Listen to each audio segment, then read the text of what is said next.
नसरापूरमधील अत्याचार प्रकरणी आरोपी भीमराव कांबळे पोलिसांच्या ताब्यात आहे. त्याला कठोर शिक्षा देण्याचं आवाहन पोलीस प्रशासनाकडून आणि सरकारकडून देण्यात आले. या प्रकरणाचा तपास पोलीस करत आहेत. अशा त्याला पुणे पोलिसांनी चौकशीसाठी आज पहाटे 3:30 वाजता घटनास्थळी आणलं.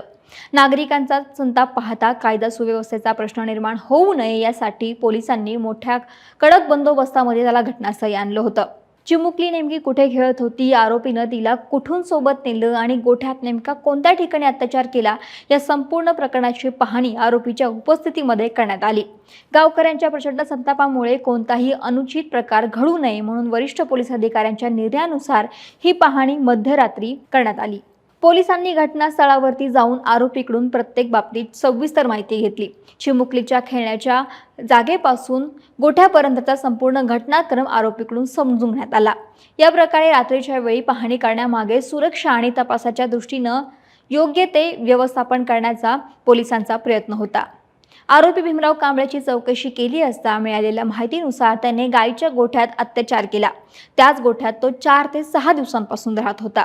तो कुटुंबापासून जवळपास 15 वर्षांपासून वेगळा राहत होता आणि उदरनिर्वाहासाठी मजुरीचं जे काही काम मिळेल तो ते करायचा. अशा त्याला जवळच विटा उचलण्याचं काम मिळालं होतं. त्याने आपले काही कपडे आणि इतर साहित्य त्या गोठ्यामध्ये ठेवलेले होतं. तो तिथेच राहत होता. त्याच वेळी ती चिमुकली त्या परिसरामध्ये खेळायची. आरोपीची त्या चिमुकलीवरती आधीपासूनच नजर होती. विटा उचलण्याचं काम संपल्यानंतर त्याच दिवशी त्यानं चिमुकलीला गोठ्यात नेलं.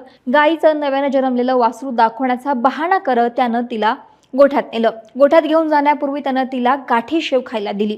त्यानंतर गोठ्यात नेऊन या चिमुकलीवरती अत्याचार केले. पोलिसांच्या चौकशीत भीमराव कांबळे यानं मी त्या दिवशी दारूच्या नशेत होतो असं सांगितलं.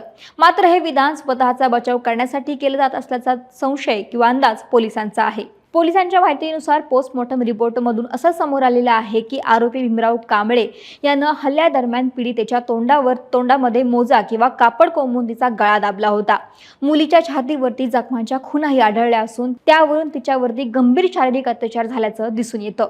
चिमुकली बेपत्ता झाल्याचं समजताच ग्रामस्थ आणि नातेवाईकांनी तिचा शोध सुरू केला.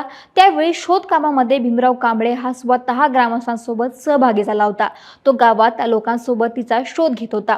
मात्र जेव्हा नातेवाईक गोठ्याच्या दिशेने शोध घेण्यासाठी गेले तेव्हा मात्र तो तिथून फरार झाला.